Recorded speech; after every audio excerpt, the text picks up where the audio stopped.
ultimate purpose is not survival. It's finding purpose in what you love. I'm pumped to be branching out and being like, hey, we're going to sit down and have a couple-hour podcast. Is it? Is it, dude? Jesus Christ. Just like talk for 5 minutes. I'm like, we're going, dude. We're live. That's it. That's how we always do. I've always been inspired by this shit. Yeah. Dude, that pizza was so greasy. It was disgusting. It was not disgusting. Disgusting. Dude, good to meet you. Yeah. Good to meet you guys. When I came and got you, grabbed you in the building, you were like, oh yeah, apparently you fucking... Yeah, apparently you're at every open mic there when I'm not there. So It's hilarious. I was telling people, yeah, like I'm doing this podcast with the Good Times Noodle Salad. And they're like, oh yeah, that one guy. And I'm like, how do you know him? And they're like, we just saw him. You missed him. Who were you talking to about it? Oh, just comedians. One of them's my buddy. His name's Norman Dwayne. He just knows. He knows of you guys, I suppose. Oh, right on. Yeah. Yeah. And Garrett Evans, I'm friends with him too. Oh, Garrett's yeah. cool. He's Yeah. got him on, Yeah. he's a great guy. He's like my fucking comedy dad. I keep like texting him like, hey, how do you fucking blah blah blah. He's really funny. He's a super great guy. Yeah. He's like fully autistic about his fucking note taking. Dude, yeah. I love it. Yeah, so I saw that on a podcast once, how somebody was talking about some comedians really put them to shame. Like he saw one guy come out with like colored tabs and everything. And then I listened to Garrett break down the way he does his bits, and I'm like, I am not a professional at all. Yeah, dude. Yeah, I was like, when he pulled out a nice binder and he had note cards in there, and he's like, I listen to each set and I color code it and I highlight what went well and what went bad. And he's like, I'm trying to get a laugh every 12 seconds. I'm like, I fucking love this. Like, I love everything about this. Oh, dude, he's got it so scientific. Like, and like you can say something like that, and you're like, oh, whatever, dude. You know, you're just looking at it too analytically. But you actually watch him go up, and you're like, no, he's got it. Yeah, he's got it down to a science. Yeah. The dude is amazing. Yeah, he's fucking solid. Do you want anything to drink? Do you guys have any water by any chance? Yes. Yeah, we got water. Can you grab him one, please? Yes. Sorry. She's like, I have zero effort putting headphones on or off. And she's like, gotta be particular about it. And then I'm like, could you do that? It's fine. It's not a big deal. If they're not cold, We have is beer- that okay? Yeah, you're good. It's not a big deal. Anyone that drinks water doesn't want cold water. I'm saying it right now. Actually, so I disagree. I love cold water. So everybody's You're not like, a water drinker then. no, I am. See, Malarkey. I drink water all the time. It's all I drink is water because I'm lactose intolerant, so I don't even drink milk anymore. I used to drink milk and water, but I just drink water now. Together?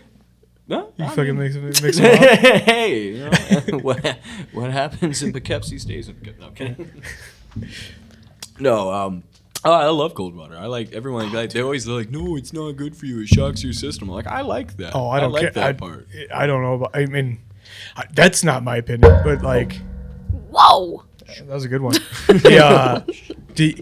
I feel like at work. So I'm a pipe fitter. Mm-hmm. At work, if the only water that's available is cold water, I'll go find someone that just has a case of water sitting out. Like I'll like walk around and find a case of warm water. Oh, dude, I seek out the cold water. I will, I will Frodo Baggins that, man. I'll go on an adventure. Maybe I'm in the minority here. Fucking, I'm like backing off of my opinion immediately. I'm I like, drink "Ooh, it fuck." quicker if it's warm, so I drink more if it's warm. Dude, honestly, so somebody told me water's temperature is its flavor, and that's never gotten out of my head now. So I can't stand the flavor of warm water. So Really? yeah, that's my sorry. standpoint on it. Do you want a beer?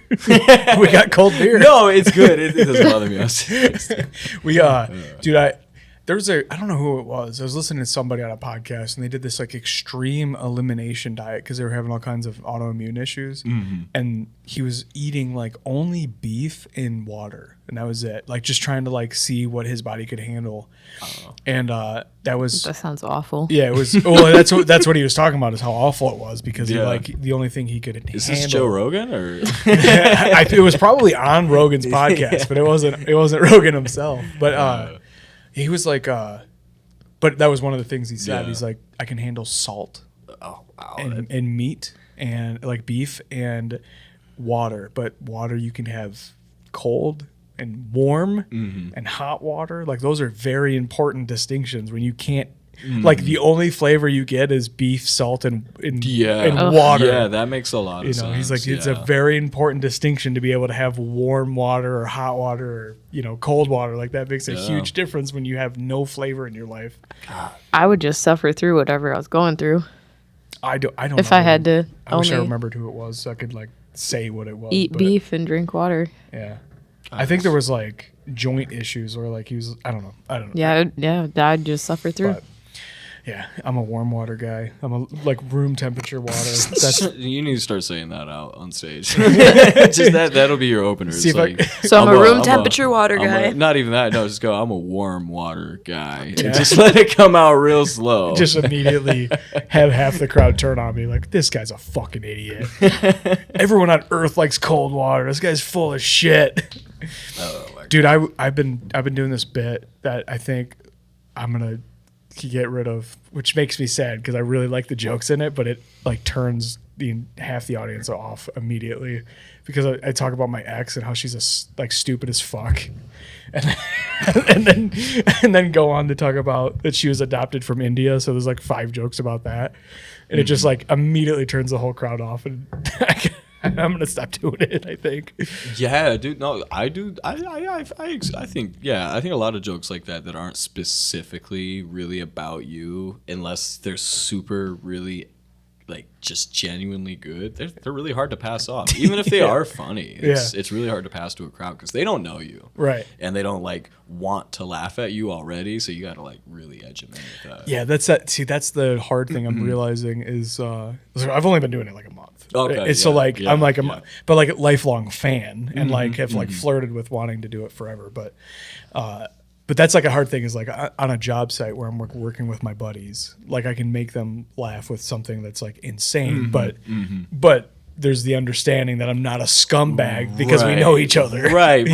Yeah, dude, that's such a hard connect to make with an audience though. When that was my hardest thing first starting stand up too. It was like, all these jokes are funny with my friends. Why aren't you guys finding them funny? Yeah. They don't know you, dude. They don't like you. You know? Right. They want to not laugh. Yeah, actually, yeah, like a yeah. lot of the times. Yeah. Yeah. So are you? So you're out in Ann Arbor? Yeah, Do you go to yeah. school out there? Are you just from there? No. I was born in Ann Arbor. Okay. I went to U of M for a semester, but I ended up dropping out. I don't Right. think anybody else has ever been born there and stayed there. I didn't stay there. No, I was born there, and then I moved when I was young. And then because my mom made poor life choices, we ended up moving back when I was 17. Oh, okay. Right. on. I So only ever hear people are like, "Oh, I go to college there." Like, that's how. Yeah. Yeah, you're right. Anybody who's lived in Ann Arbor and stayed in Ann Arbor doesn't talk about it because they don't want people to know. So do you? So you're doing mics out there mostly, or you come out? Unfortunately, there's not too many mics in Ann Arbor to do. Really? There's only really the Blind Pig and Ann Arbor Comedy Showcase right now. Oh. And those are the only 2 like real open mics. I mean, Blind Pig's not even an open mic; it's more or less a showcase. But those are the only real chances to go up. And so everything else is out in Detroit, Toledo, and Lansing. Yeah. And that's really mostly where I'm at is Toledo, Lansing, and Detroit. Those are the best places to be. Do you sign up for Crumblies? Or? Oh, yeah. Yeah. I do at least 2 to 3 rooms of his a month. Oh, right on. Those are real fun. Yeah. Yeah. He's got a real great scene out there. Oh, good, because I'm on one coming up in. Which one? Which one did you get? Let me look. I'm not March sure. 14th. Oh, I think 15th, March that's a 15th. Saturday. March the 15th. 15th to Sunday. So Yep. that's Home Slice. Home Slice is a really fun one, dude. Oh, Home sweet. Slice is it's a pizza restaurant and it's a little earlier in the day, so they really capitalize on the fact that everybody's kind of up there just chilling already, so you already get a crowd. Hell yeah. It's really fun. He's just been doing it so long a certain way out there that scene is just so like custom built for open mic comedians that it's actually a really good training ground. You know? Perfect. You get real reactions to the crowd. Yeah. All right. Good. I was a little nervous about this because I was like, man, it's a bit of a fucking hike for us. It is, but it's worth it. Yeah. His rooms are worth it. Right Like, on. That's one of the times like you'll go out there and you won't be disappointed that you drove an hour to be here. Okay. you know? Cool. Because I've definitely had 1 or 2 where I was like, what the fuck? Oh, Like, this was a huge waste of time. Keep doing it, and you'll have 1 or 2 a week. yeah. It's quite often where I drive out to even like a book show or a paid show, and there's no audience whatsoever, and it's just like, wow, Oh man. another open mic, great, I love this. Yeah. I I didn't realize how spoiled we were, like being like fucking like we live like a half mile away from one night stands. Yeah, dude, one night stands. I've only done the open mic once there, and It's it was so good. exhilarating. Yeah. Well, everyone that so like it's the perfect setup for comedy, It is. right? It's Oh, a low yeah. ceiling. It's dark. Only the comic is lit up, and Dude. everyone is there to Yeah. see a comedian. Oh yeah, and they fill that room out so well, so Yeah. easily too. Yeah. Yeah, it's yeah. it's fucking so good. Like I didn't realize how good we had it until I went and did like a fucking restaurant. Oh, yeah, you where did. like no one gives a fuck that Oh, comedians yeah. are there. Like, oh, dude, this sucks. Shout out to Woodbridge Pub. It's an open mic on the last Tuesday of every month in Detroit. I love that one, but like there's a lot of the times where you'll go there and there'll be a crowd for the first 3 comics, and then because they were eating dinner, they just stopped to eat dinner and they're like, all right, we're gonna go now. We don't want to wait another hour. And so it's back to just 4 comedians. Dude, oh, That's how it was last Thursday. last Thursday. Where were we at last Thursday? Oh, at the Slider Bar. Yeah. Yeah. Oh yeah, sidecar. Yeah. Yeah, It's sidecar. all comedians. Sidecar cleared out after like the first comedian. And Yeah. I and it heard was that's like- kind of the thing there. It was all comics. Yep. Just, but like the comics were not even fucking paying attention. They were all No. like, they're all like circling in and out because there's a door right there. So they're all like going out and smoking weed and like come back in. It's like a big high school hangout. Man, you know what I mean? That's like, come on. We're all a bunch of high school I teenagers hate and it. like, sweet, we can smoke weed and drink. Fuck yeah, dude! I ate a plate of shit there. yeah. I ate a dick so bad there. I was like, this is awful. And then it's Dan. Dan came up to fucking like bring up the. He's like, he's like, don't worry about it, dude. It's just comedians. I was Yeah. like, sick. The host is telling me like, don't worry about it. Koosh, you know. Like it was so bad. He's like, hey, See- it's okay. Well, but like that's the thing though in those comedian rooms is like it's really hard to get a comedian to laugh, especially 10 comedians, because one, they're not judging you, but they're thinking about their bits. They're thinking about their material. They're thinking about like what can I make funny? What am I not doing right? What am I doing right? And it's like you got so many things bouncing around in your head, and then another one of your fellow comedians is up there, and like you may already know his bits, so you don't pay attention. You're like half in with him, half out, and so it's. Yeah, I've learned to take those hits on the chin. You know what I mean, so to speak. Because you go to a room full of comics, I'm like, all right, let's do all the jokes that I haven't written yet that I wanted to write. Right. Do all this new stuff. See, that's what I think I'll start doing is if I'm in a room where it's just comics or like there's no one there, it's like, all right, let me do some new shit just so I can get a rep of being able to say it. Yeah. Because I right now, like I have like my phone is my crutch and I'm trying to get over that.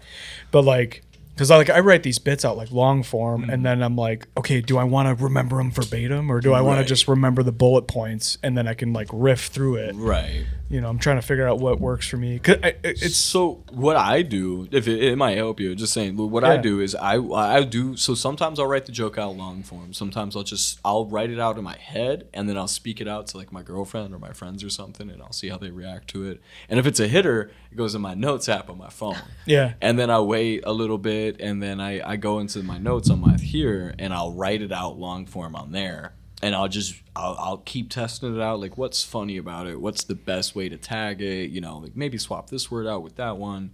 And then eventually when I like it and I'm confident with it, I just break it down to the first like 6 words and write that as a bullet point in my notebook. And I just write that out as a set before the show. And that repetition of writing the bit 4 to 5 times before it actually goes in a set list has helped me remember it so well. Yeah. Because it gets to a point where like I'll bring my notebook with me on stage when I do open mics, but I don't look at it anymore because I already know what I wrote in there, and so it's like it's there in case I need it. But now it's like I remember. How many reps do you think like doing the actual bits before you're able to not look at your bullet points? At least 3 to 4 times. Yeah. At least 3 to 4 times. Yeah. And like sometimes I'll even we're not even on stage. I'll go to the gas station and I'll find a way to bring it up naturally in conversation to the gas station attendant. Right You know? on. Yeah. And see, is it gonna work here? Is it gonna work with this weird white guy who is selling me cigarettes?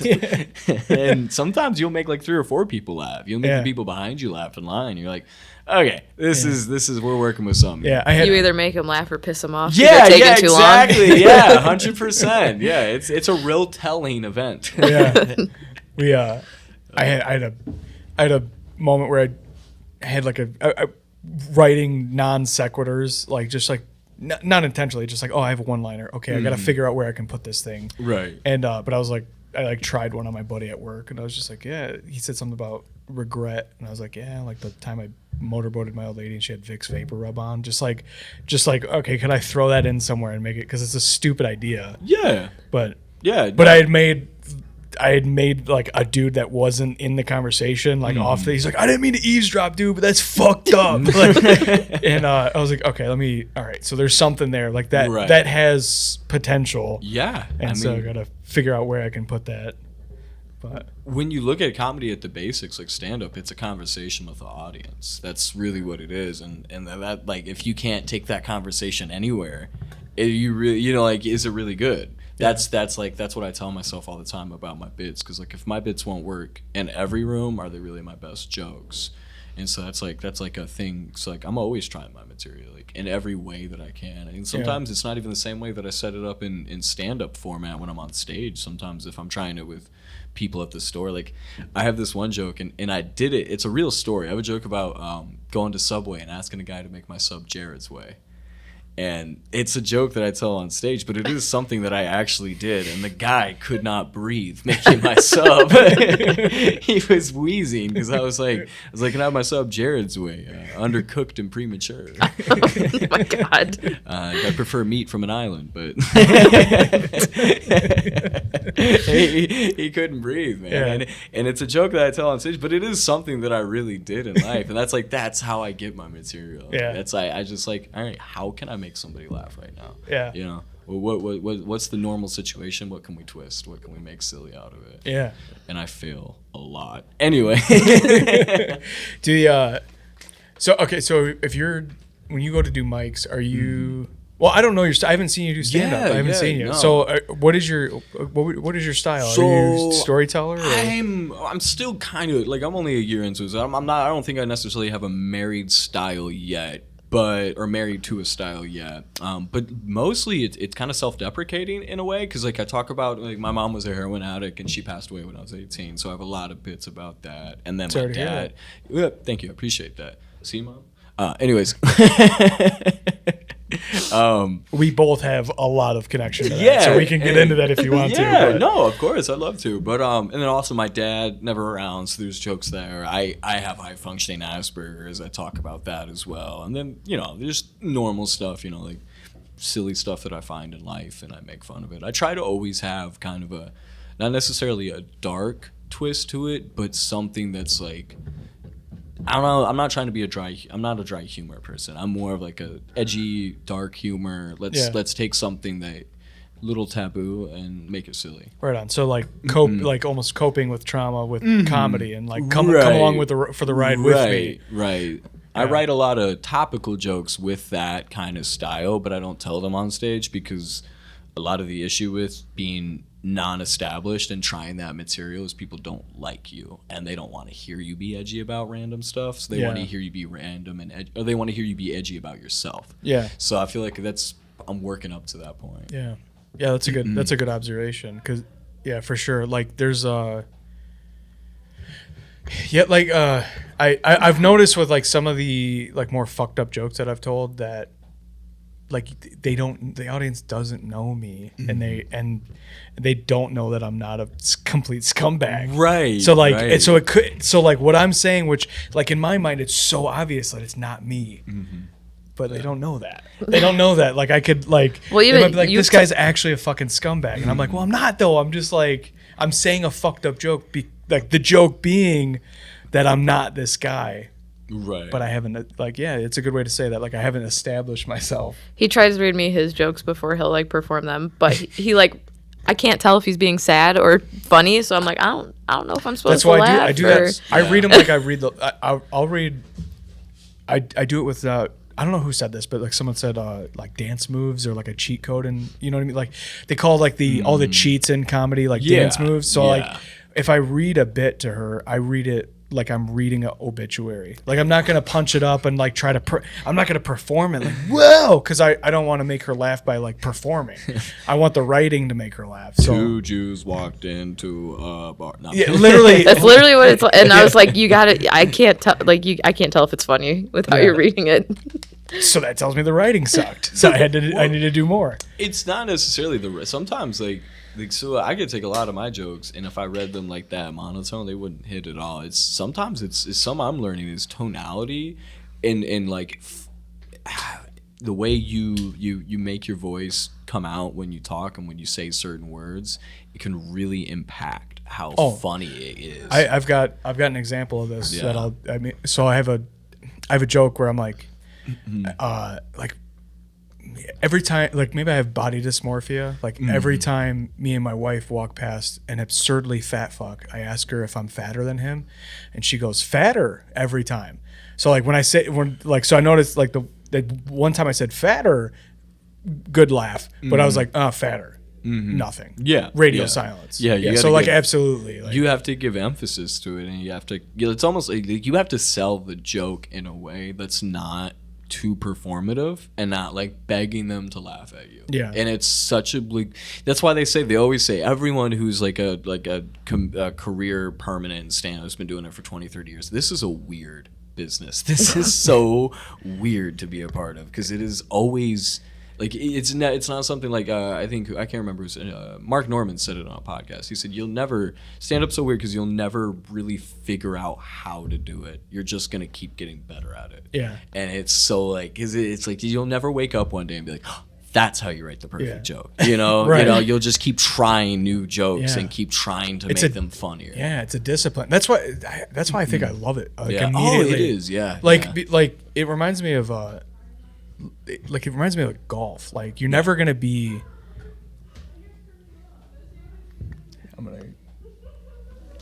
You should get a sign that says recording. There's one out Is there. there? Oh, There's wow. one out there that says shh, we're recording. I'll make sure to laugh right by their offices as I walk by. right. No, they're okay people. One time there's a car sales office here, and one time she had a customer, and she was like walking the customer out, and they stopped right there, and talked loud as fuck for like 2 minutes, and I was like, and like the Brad that I was talking to from Aqua Monkey was like, just ignore it, it's fine. And I literally was like, I can't. I just go boom, boom, boom, like stop. And then like afterwards, she was like, I'm so sorry, I forgot that you were in there. I was like, you picked the worst. She's like, I was talking to her and I thought you were in there. I was talking to the customer and she stopped right in front of your window and I was trying to get her to keep going, but she wouldn't. I was like, it's fine. I'm in a fucking office building. What am I going to do? Oh, goodness. I have no idea what I was talking about, though. I fucking completely erased my brain just now. Oh, yeah. Wow. Okay. You were talking about how you're telling jokes. Yeah, talking about the tonality and the wording. Is that where kind we of were? like spacing. Like sometimes, like when I was saying the warm water thing right at the beginning there, it's like that. I feel like if you did say that, if you were to try that, you had to do it slow. You'd be like, I like warm water. Yeah. And just like the audience, like, oh, Who the fuck is this guy? Yeah. Like, I am not putting the lotion on my skin, sir. That's one thing I'm really one thing I'm trying to make sure I do is like just slow down and let the idea that I'm trying to talk about like air out a little bit. Some guys are like Garrett gets up there and he has 1,500 jokes in 5 minutes. I don't know how the fuck he does it. He's just bam, bam, bam, bam, bam, bam, bam. I'm like, holy fuck, dude. I think he takes a joke and he starts it out however he first writes it, and he just keeps working it until he can chop it down to the smallest, quickest version of itself he possibly can. Yeah. And he really is super talented. I mean, like, I'm only barely a year in, and he's multiple years in, and he's blowing a lot of people out of the water that are a decade into Oh, this. yeah. He's Yeah. so talented. Well, work ethic. Yeah, trumps work everything, ethic. right? It's discipline and work ethic in this, because you can be as funny as you want, but if you don't write and you don't go up and practice your material and work it out and get get it through and like what he does, chop it up and cut the fat and cut it down to its funniest version. Yeah. You won't get up there. You Yeah. know? You'll spend the next 10 years making $50 at a club featuring. Right.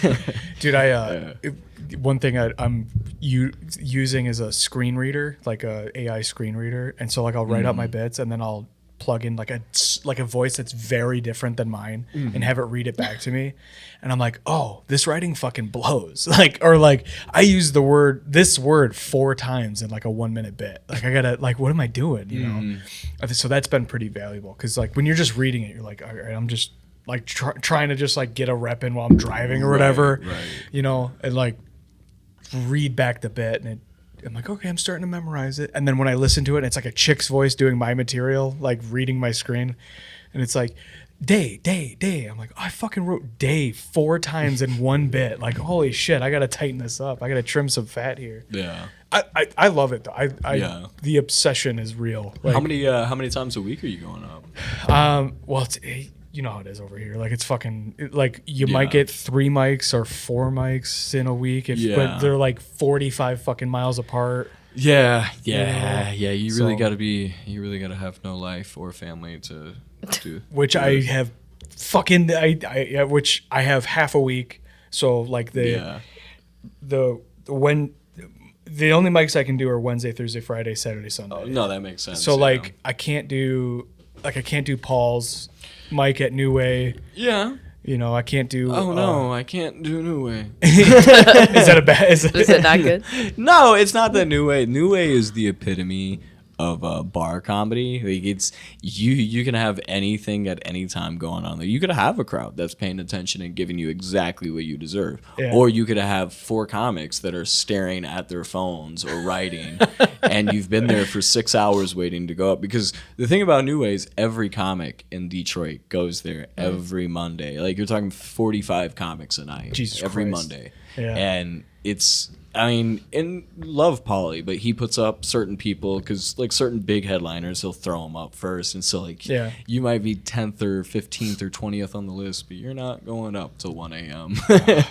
You're not going up till 11:30. He did say that he's there, like, until all night. Yeah, Pauly works. Pauly is, this is the reason why everybody says he's one of the best open mic hosts in the city, because he really dedicates himself to New Way. Yeah. It is a good open mic. It is a great open mic.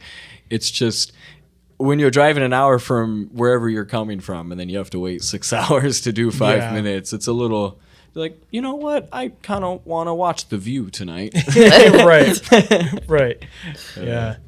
Yeah. So so I can only do the mics that are Wednesday through Sunday. That makes sense. Yeah. There's a lot of Wednesday ones now. There's Keisha's Comedy House, and I just did that. How was that? Because I was gonna go Wednesday, and I didn't know if they were doing it or not, and I didn't want to waste the trip out. Oh, I called. I called her. Okay. And she.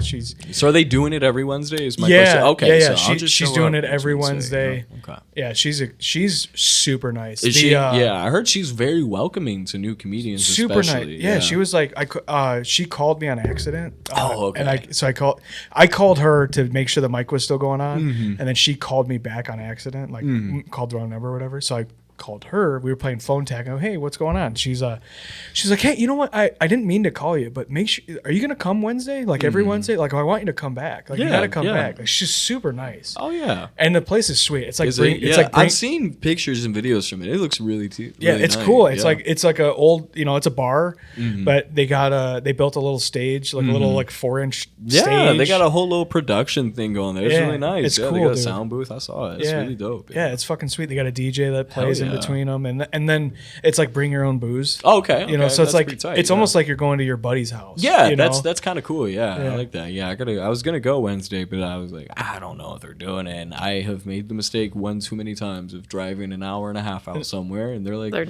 yeah, nothing's going on here tonight. How are you, pal? And I'm like, what do you mean, motherfucker? Yeah. And I'm like, I try to console myself and order something to eat. I'm like, well, I guess I just drove an hour and a half for dinner. Yeah, right. Try this really good mozzarella stick. Yeah, I can't wait to eat this super over greasy burger. Yeah. Yeah. I did what is that fucking place in Livonia? God, I'm drawing a blank. Roadhouse. Yeah. So I did Roadhouse and then did Keisha's afterward. Yeah, so I went to Roadhouse. That was actually the one that they said I missed you at, because I went to Roadhouse on Wednesday and I didn't perform because I was last on the lineup. And fuck. Yeah, there was no way I was gonna be able to. Yeah, I was. I think I was fourth, and then I got out of there. Sense. Yeah, that's when I was like. Because I had a mic before that one in Waterville that's one of Crumbly's rooms. That was a fun one. Oh, right on. Yeah. But I was gonna come out and do Roadhouse, and I got there and there's like 20 people signed up. I'm like, I put my name on the list. I'm like, I'll eat dinner, and if by the time I'm done eating, they're not even halfway done, I'm going home. Yeah. Dude, I put it in our calendar app that we share that it was at 6:30. Like the mic was at 6:30. I get there, the mic's not till 8. Yeah. I was like, you gotta be fucking kidding me. Oh yeah. So like a lot of them. And I was there early, so I was like sitting there at 6 o'clock going like, fuck, dude, what am I gonna do? Get hammered? Like, and then I was up fourth, so I think I was on at like be a comedian, 9 o'clock. Right? right.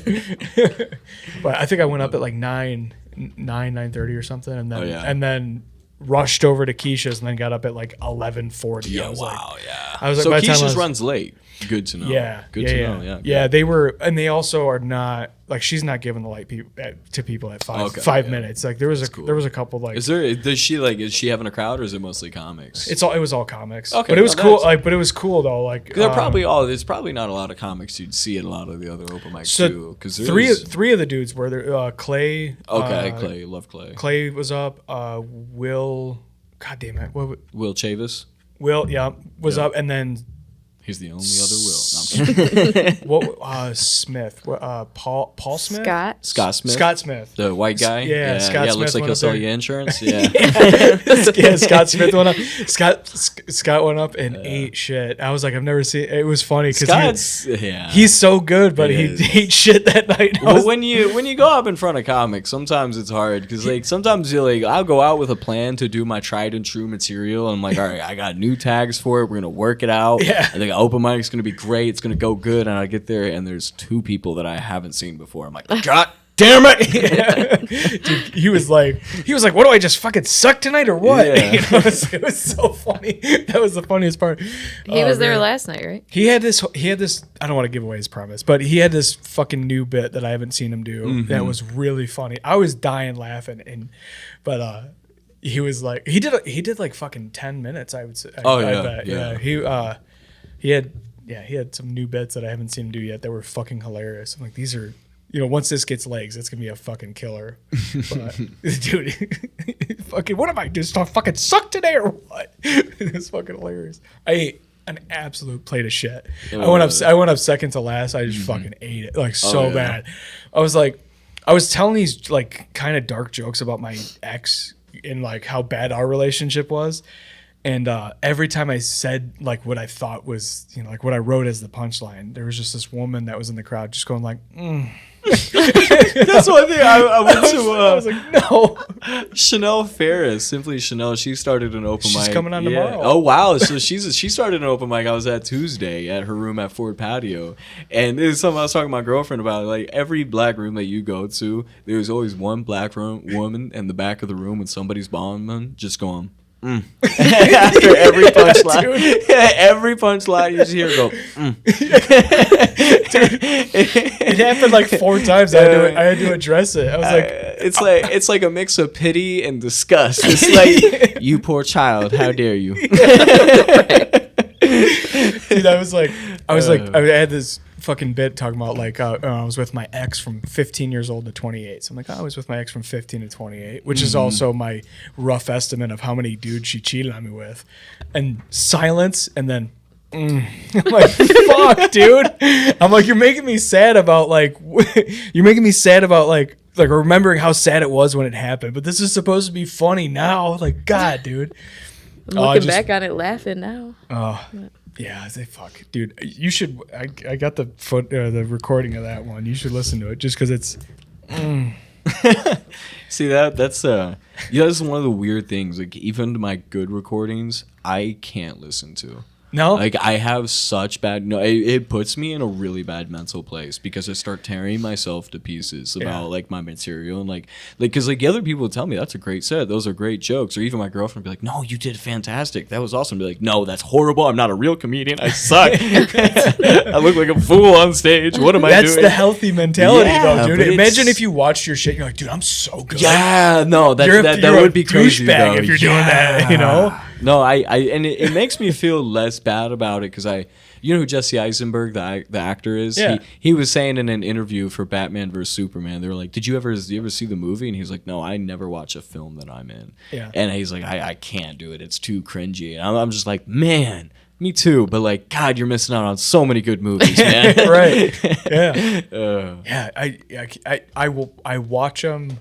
He watches them multiple times. Oh, Well, yeah, because I'm like paying attention to certain stuff, and then I'm like, all right, hold on, let me pay attention to like where did this, like, if I had a laugh and I tried to punch it up, did I kill the laugh? You know what I mean? Like, so like I'm paying attention to, I'm trying to really pay attention to it as a professional, I guess. Like, I'm not like sucking my own dick. I'm going like, what did I do wrong there? What did I? Oh, I said that backwards. That's why I killed the fucking room right there. And you know, I do audio tracks at open mics. I do voice memos. That seems to help me because listening to it is nowhere near as bad as watching it. Yeah. I try to record all the shows that I do so I can see what my mannerisms are. But yeah. That's one thing that. I mean, I guess I'm thinking about fucking every part of this right now because I'm brand new, but one thing I want to try to do is try to get bigger with my mannerisms because I feel like I get up there and I'm kind of like, hey guys, and I'm like, oh, you got your hands in your pockets because you feel safe. Almost. Well, that's fuck you, dude. That comes with that's just nervousness, man. That really is what it is. And like, honestly, I think everyone deals with this when they first start. It takes you a solid 200 mics to really get through that first thick layer of like, I'm up here, like I'm used to doing this. You know what I mean? Because it's like when you go to a new job and you're doing something new you've never done before. Like say you just started driving a forklift at work for the first time. Like you're gonna be really nervous every time you take a turn for the first month. You know what I mean? And so you've driven that forklift 100 times and you're like, all right, I know this turn. I know how to twist and turn. That's what stand-up is. Like when you're on the stage, it's not really you're nervous to be funny. It's you're nervous to talk in front of this many people who don't know who you are. Because it is weird. Like it's so easy to sit there and watch me like, I can do that. And then you get up there and the light's on you and the microphone's in your hand and you can hear your own voice in your ears and you're like, wait a minute. Right. But yeah, dude, the first time I got up there, my heart rate literally got to 174. Oh yeah. I was like, dude, what the fuck? I think the third time I did stand-up comedy, I got tunnel vision and I had to get off stage because I almost passed out. Shit. Yeah, like I was bombing and I had bombed before. Like, well, I'm not saying that I'd been doing good or crushing, but eating a plate of shit is different. I hadn't eaten complete shit yet, and this is my first time doing that, and I'm like, what is happening? I couldn't breathe. I'd smoked way too much weed before I went on stage, so I was blaming it on that. Yeah. You're like, sorry guys, I'm too high. I gotta go. I haven't gone up high yet. I don't think you should. You try. won't be able to think right. I want to just try it, just to see if like softening the edges is good for me. I would smoke a little bit before I smoke like an hour before I go up just to get like a little calmer. But my thing is I take a shot of tequila every time before I go up. One shot of tequila. Yeah. Fuck yeah. Dude. He's gonna. Well, he usually does shots of Fireball before he goes up. Yeah. I'll do like a quick shot. It loosens. I feel like it just really loosens me up. Like one shot, it doesn't intoxicate me like to a point where I'm a different person, but it's like, okay, I feel a little more comfortable just talking and less like I think about myself less. I think about myself in the third person less. Right. And I'm more just absorbed in the moment. Yeah. I completely agree with that. I mean, there's days where this is going to sound problematic, but I don't mean it this way. There's days where I'm so in my head just at home. I'm like, I think I'm going to get drunk today. Maybe not drunk, but like that does sound problematic. I'm going to have a drink. Well, like, I mean, there's been days where I come home and I'm just a cunt. Like I'm just like anxious and like I feel like I got a bunch of pressure on me and I'm just like fucking mentally just like exhausted from work or whatever. And then I have to be like dad, but I don't want to just be like, go away. You know, I want to be like fucking not miserable and like they're Yeah. and so, So like obviously you drink, right? yeah, so like I'll do like a shot of Fireball Yeah, and then right. like make a mixed drink and I'm like, all Yeah, right, let me of course. let me Good soften now. out the edges a you little just, bit. you know, you're like, just hit the sun a couple of times and then take a couple of shots. No, Right. Right. So like, okay, Take the I'm edge off. realizing that sounds like I'm like a fucking alcoholic. Like I can understand that sounds terrible, but Well, I mean, I can understand it. Like, obviously, there's probably a better solution than alcohol, but I see what, like, the angle you're going for. And, like, I get it. You know, like, my mom was a drug addict. So, like, I get it. Just Fuck. I watched it from multiple different facets. Uh-oh. Like, I get the... Well, trust me, dude. I'm addicted to weed and nicotine. Like, I smoke like a chimney and drink like a fish at night some nights. But I think it's just sometimes, like, we live in a day and age now where it's... Every time you look at your phone or you turn the TV on, it's just chaos, and you don't feel comfortable or safe anymore. Like, even in America, we're the one place where we thought we were the safest. It's Right. like Yeah. we're now more than ever, we're being like the people who are in charge of us, who are authoritarians, ones we're supposed to trust, are the people we can trust the least, evidently. yeah. And then on top of it, you got to go to work. You know, you gotta wake up and go cut pipes and fit pipes Right. while freaking Trump's, you know, going through 12-year-olds left and right. Like, it's crazy world we live in. Yeah, no It is. I'm just saying, like, Yeah. it's kind of normal to want to take a couple of shots when you get home nowadays, but isn't it? A little bit. I would Yeah. well, also, I think like for the last fucking how many hundreds of years, it was normal Yeah, to well, like get also- a little saucy to like soften up the end of your night. Yeah, you like know? 400 years ago when you had to avoid getting eaten by jaguars and saber-toothed tigers and shit. Yeah, you- 400 years you, ago? You go home, you're like, I can deserve this. I earned this. Dude, hold on. I need to call you out on this. Dude, You're right. there's colleges that are 400 years old Hey, man. in America. What do you, I'm not a historian, I'm a comedian. dude, jaguars in the fucking would attack your tribe. Fucking people are going to Oxford in 400 years ago. And they're probably dodging jaguars, too. Maybe not here. Maybe in other places. Hey, listen. There's definitely jaguars in there. There were mountain lions. There's jaguar- mountain lions in California Hey, right hold now. on. Fuck you, dude. There's still jaguars. Isn't there mountain lions in Florida I was now? just, Yeah. dude. I was just picturing Florida doesn't like, have. Yeah, they do. They have mountain lions in Florida dude, I and the don't- Everglades. I was it's a pic- real thing. When you said you were fucking avoiding jaguars, I immediately pictured like fucking Apocalypto. Did you ever see that? Like, did you ever see that movie? The fucking the Native American movie that Mel Gibson did, where they're like running through the woods, like I pictured like Tarzan. that was so fucking. Oh, you really got him going there. Yeah, yeah, that was fucking it's my hilarious. job. I love, dude. That's so fucking funny. Holy shit. I love. I'm Fuck just you. saying. I'm just saying, man. Yeah. But no, I mean honestly though, Yeah, like when like, you could sword fight your neighbor to the death legally. Yeah. It was fine to drink then. Yeah, you but the craziest thing is we're not far from that. Like, we're like 3 granddads away from that. You know what I mean? Like, Yeah. I'm pretty sure my great-great-grandfather lost a duel or something. Definitely. dude, mutual combat should come back. Oh, dude, that's a real thing in Texas. It is. I just watched a Still? TikTok. Yeah, I just watched a TikTok where a guy was trying to enact mutual combat with a cop. It was a crazy thing. Yeah, it was crazy, dude. I'm like, this is what I mean when I get on social media, and it's just chaos after chaos. Yeah. It's one thing after another. You know, I'm just dying laughing the whole time. I challenge you to a mutual combat Yeah, literally. to He's a like, cop. he's like, under Texas state law, I challenge you to mutual combat. My God. Me and my 73,000 testosterone. That guy, that guy's got a sign on the back of his truck that says "I will not be taxed" instead of a license plate. Don't tread on me. He's got the whole flag in his truck. Oh, dude, that's fucking hilarious. Dude, So calling it's out a cop not is a proud insane. boy. I'm a proud man. Oh fuck, dude. Oh boy.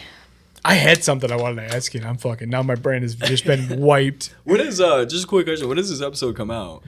Probably like I don't know, probably 3-4 days. Okay, perfect. I All just right. need, just it, you know what? I should. I was talking about this at work today. I should like establish an actual schedule but I always just like, oh, I can get this done today, and then I hurry up and edit it and then post it right there. Yeah, dude, it all comes in baby steps. I mean, you guys are like, this is really nice. The fact that you guys even have a studio. You know, there's a lot of people that are doing podcasts at the open mic waiting rooms. Literally, Peggy was trying to do and that. no diss to them. Like, do your hustle, respect the game. You know, game, respect game. Like, you know, but it takes baby steps, man. It takes small. Like, this is amazing. You guys, I feel like a real professional for the last 30 minutes. I was just talking to a buddy of mine at lunch today, and we hadn't seen each other in a while. You know, we're both pipe fitters, but we ran into each other at breakfast, and he's like, dude, so like, you know, you're fucking doing pretty. You got a studio now? You must be doing pretty good. And I'm like, no, I'm losing hundreds of dollars a month. It costs me a lot to do that. He's like, hey, I heard you're digging a hole. How's it coming? It's like, terrible. I've broken 4 bones. Right. And then he goes, so you're doing everything? TikTok, Instagram, all that? And I go, yeah, I'm on everything. He goes, yeah, my girlfriend's starting an Instagram. I go, yeah. He goes, yeah, she posted a video of her like kicking the cap off a water bottle. It got 16 million views. I go, if you could go ahead and scoot the fuck away from me right now, that'd be sick. Like, I'm trying so hard. No, seriously, you're not wrong. And your fucking girlfriend just went and knocked a fucking cap off a water bottle or a beer bottle, and it got 16 million views. She's got like 10,000 followers on Instagram. Maybe we need to try that. I'm like, wait, let me see that video. But also, fuck you, dude. Like, don't tell me this shit. Well, the thing about that is though, like, you guys are building a consistent brand, and once it hits, it'll hit and it'll pay off. You know what I mean? Like, the thing about those trendy videos is like, you'll get 16 million views, but how are you gonna get that again? Right. You know what I mean? You're not. You're gonna kick the cap off a liquor bottle now, and then You just gotta keep find different bottles. Yeah, you're just gonna keep digging yourself deeper in the hole. Next thing you know, it's a codeine bottle. Right. Yeah, hopefully. I mean, I want to stay thinking about this podcast and like wanting it to pop. It's like, I don't like, if it just sustained itself, I would be so happy. Yeah. You know what I mean? Just like, that's like the pipe dream. Like making an income from it. Who gives a fuck? Yeah. Well, that's what I want to do with stand-up, man. Like, everybody's like, wait, you want to be famous, right? And it's like, no, not really. I just want to make a living doing this, and I just want to survive and keep doing this, you know, and keep getting better at it, because this is so fun to constantly create and give back. It's like, because you are giving back to the community. You're taking time out of your day, like, and people don't realize how much time you are taking out of your day to write this material, practice the material, polish the material, and to make it the best version possible. So when you go out to these paid shows, like, you really are giving to these people. You're giving hundreds of hours of your time and you're trying so hard just to get 30 seconds of laughter out of them. And it is a reward for you and for them too, because they get to forget about everything for 5 minutes, 10 minutes, 15 minutes. They get to forget about their car payment or their mortgage, you know, or their dying granddad or something like that. And so it is really, like, if we could all just continuously create, that's all I care about too, is like, just,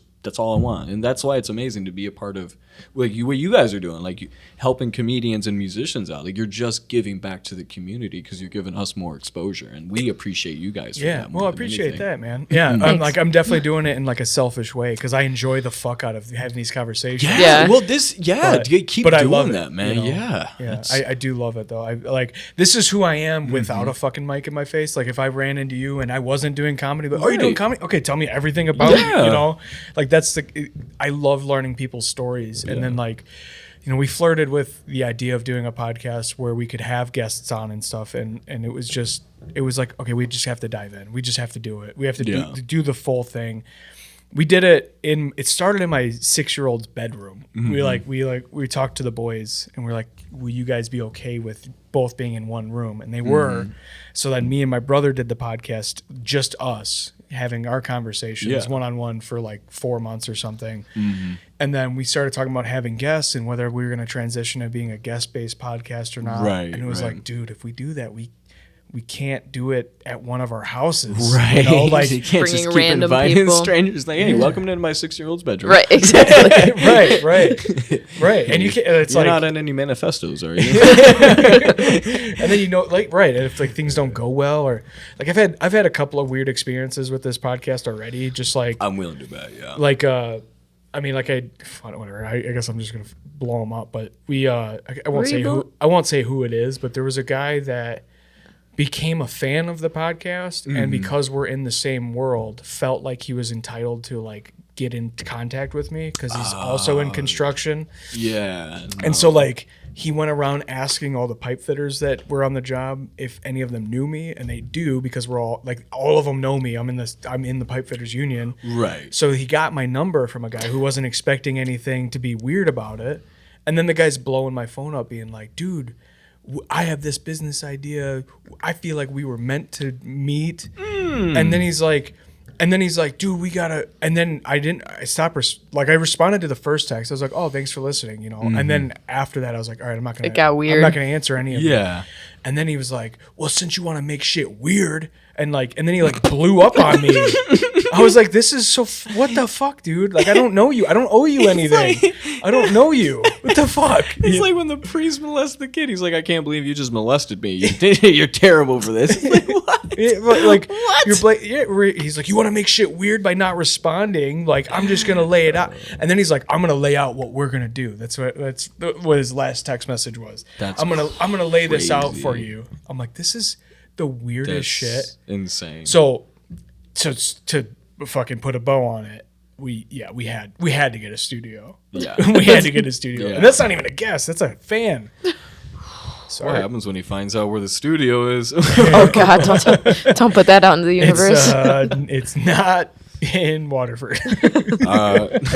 It's actually in Saginaw. Yeah. All right. Oh, that's a good. Yeah. That's a Yeah, good spot. yeah, Saginaw, for sure. Yeah. If a shooting's gonna happen anywhere, it's gonna be in Saginaw, not in Waterford. Dude, yeah, that was a Thanks. fucking. Oh, that was a fucking weird one. Yeah, yeah. Apparently, there's a mic at a bar in Saginaw. That's what I was asking you about. She went to Saginaw Valley. And Oh, yeah. wondered if you knew the bar. She said that bar got weird. What the fuck? It was the my bar? favorite bar, the Highland? Hamilton Street Pub. Hamilton. Oh, Street. yeah, they do a mic there. Yeah, I've heard about I was the thinking about Hamilton going Street up Pub there, mic, but- yeah. I heard it's good. Yeah. I heard it's good. I heard it's a good mic. They got a good little scene out there in West Michigan. Right on. Got a lot of drama though, evidently. I don't want to speak on it, but if you go on Facebook and you look at it, they're fun people. What do you mean? Drama with each other? Yeah, well, there was a whole issue where somebody was posting screenshots of text messages that somebody sent to another comedian that's a big booker in that area, and it's wow, Toxic? Yeah, Like they deserve to have them blow up? I don't know, because people were claiming that the screenshot was AI. They were claiming it was fake, and then other people were claiming it wasn't fake. And it was just like I'm just like watching all this happen on Facebook, and I'm like, wow. So I'm so glad I've never done an open mic out there. Yeah, so the person that was sending, so the guy that's the Yeah, person the guy- that the guy- screenshots it Yeah. is the victim in this case. Supposedly, yeah. And then there were people defending him, but there were also people accusing him of creating that with AI and lying about it. It's a whole that's it. Yeah, dude. It's like I'm such a lady. I love gossip so much. Well, it's just watching it. It's like wow, we really didn't grow up out of high school, did we? We all did peak in high school. Yeah. Because we're still stuck in that mode. So like a booker's not helping this guy, and then he gets bitter and screenshots shit and sends it out. I kinda think thing? it's similar along the lines of that. I think there's a little more to. I think they're both bookers that are competing for the scene, and so it's kind of like a rivalry in that sense. And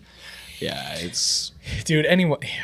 You're gonna get that with anyone that works in the same industry or with each other. But it's crazy because it doesn't happen like that out here. Like, there's not like you hear about people like they're like, oh man, they're having this show the same night I'm having my show. That it Oh, doesn't whoa. shock me, and I'm gonna need you to tell me who it is off mic because I'll tell you guys off mic because I'm not gonna get. Yeah. caught. I Is don't. that fucking weirdo from up there that I you have a- dated?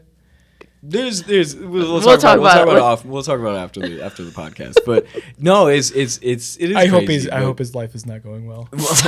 But anyways, no, it's like it doesn't happen like that out there because like I'm a producer, like I produce my own show and I don't compete with anybody. I'm not in competition with. Oh, anybody. you do the fucking hot peppers. set. I do the hot set comedy. Yeah. Yeah. Tickets on sale March 14th. Sorry. This is what this is for. Yeah, dude. yeah, Fucking yeah. Sell Actually, your shit, dude. yeah, I will at the end of that. At the end, I'll give my Instagram and anything out. Yeah. But no, it's no, I'm not in competition with anybody. In fact, everybody who I've worked with or who I'm in contact with in the environment, in the business on my side, at least over here on the east side of Michigan and the south side, is like all supportive. Every single one of them want to see me do good, and not just me. They want everybody I'm working with to do good. Right. You know, like the want for good comedy in the Detroit metro scene is like so far and above beyond any need to gatekeep spots. Yeah. And that's what I love the most about it. Yeah. Because like everybody will, like, they'll tell you to keep going up. They won't, like, nobody will tell you don't do comedy anymore. Right.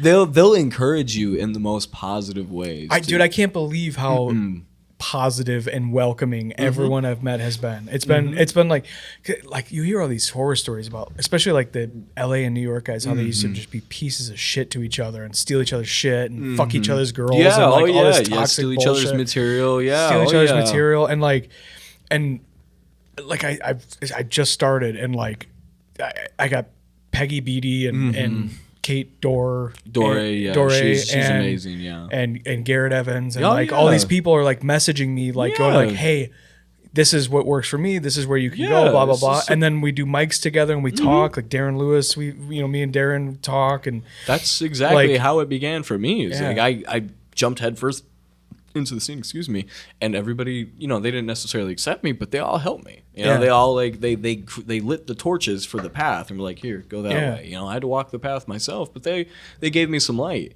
Yeah. And that's pretty cool, dude. Like the comedians in this scene are really awesome people. Yeah, dude, it's been a pleasant surprise. Yeah.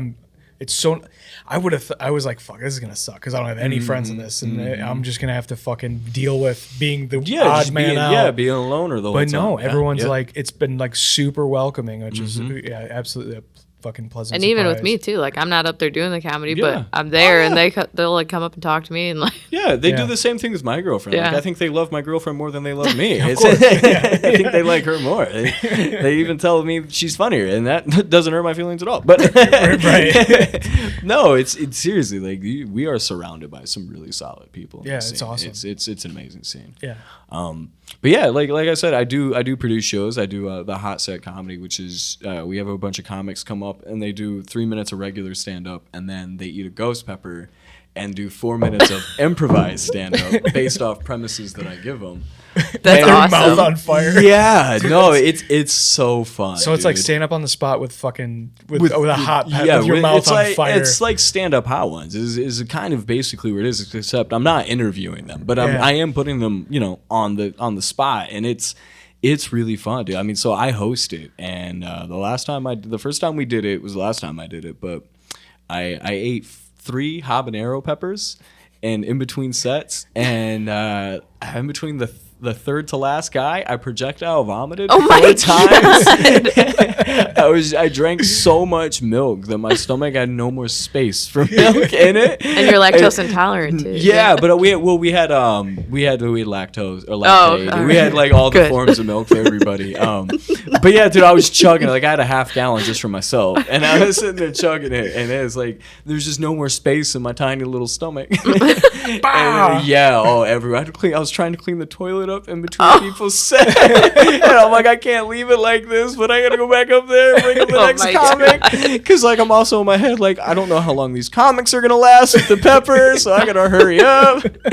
Oh, it's so Do you fun. record Yeah, this? we did record the first show, and so we haven't posted anything of it yet. I'm still working on doing the YouTube and the Instagram page for it, but like I said, we're running the second show on March 14th, so the tickets are on sale for it right now. Where is it at? So it's in Saline, Michigan. It's at the Arboretum Music Venue, which is right by Planet Fitness. Free parking for everybody. There's tons of parking spaces. But yeah, tickets are on sale. They're on my Instagram. Will Does Comedy at Instagram.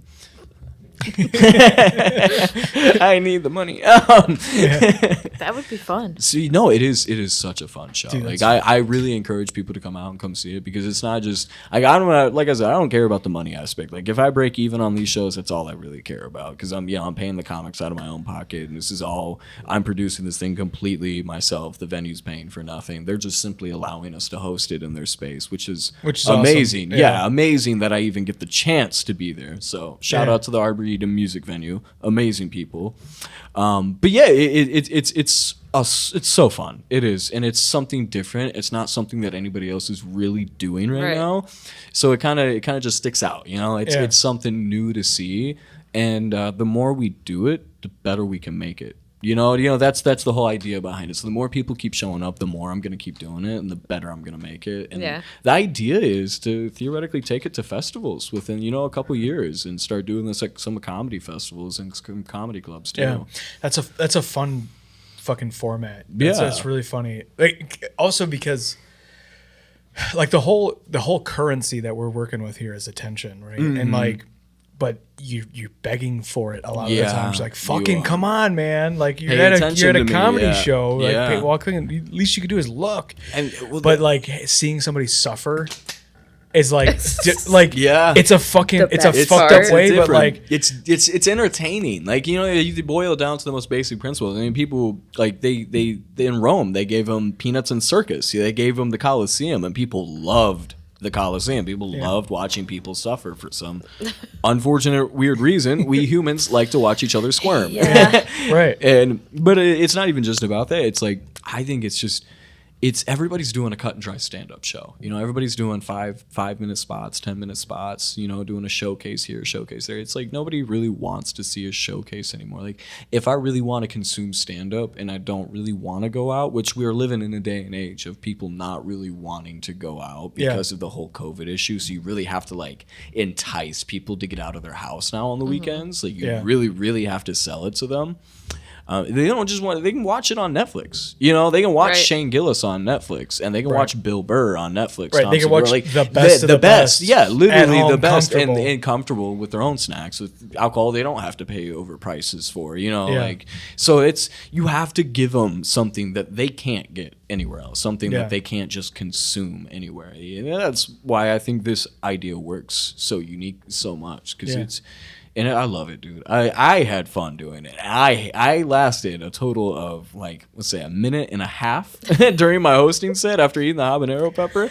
I'm a lot wider than I thought I was. But, no, dude, it was so much fun. And you really, like, I never knew this, but you do get a high after eating spicy peppers. Dude, your vision changes. Yeah. Everything changes. We were all sitting there, me and the comics, after the show, and they're like, yeah, don't pepper and drive, guys.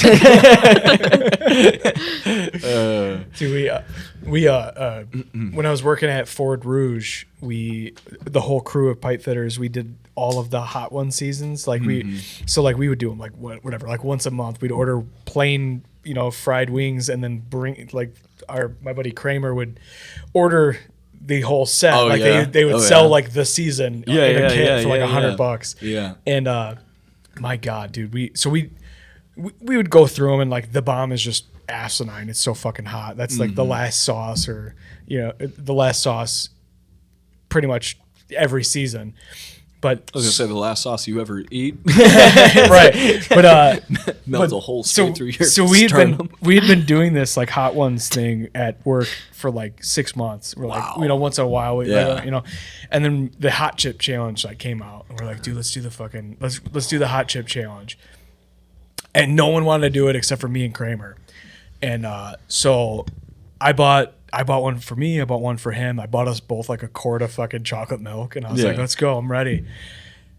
What I didn't realize is that when you're eating the hot wings ones, where you're like going from like sriracha to like Los Calientes to fucking blah, blah, blah, blah, blah. Right? It's like it's progressively hotter. Mm-hmm. The hot chip is from 0 to the hottest thing you've ever eaten in your life. Yeah. Instantly. Dude, it was so bad I like started having a panic attack. Yeah. Oh, dude, there were people having heart attacks from that. Yeah. It was insane. I was like I was an apprentice at the time, and Kramer was my foreman. So like there's like power dynamic there where I should be like respectful. And I busted out of the trailer door and like was pacing in between the two job trailers like a dog. And he's just like, "Are you all right?" I'm like, "Go fuck yourself! Don't you fucking go inside! Don't even fucking look at me!" I'm like, I went into the other job trailer where the pre-apprentice was, and he was microwaving his lunch. I was looking for a popsicle. Sometimes we have these like electrolyte popsicles on job sites.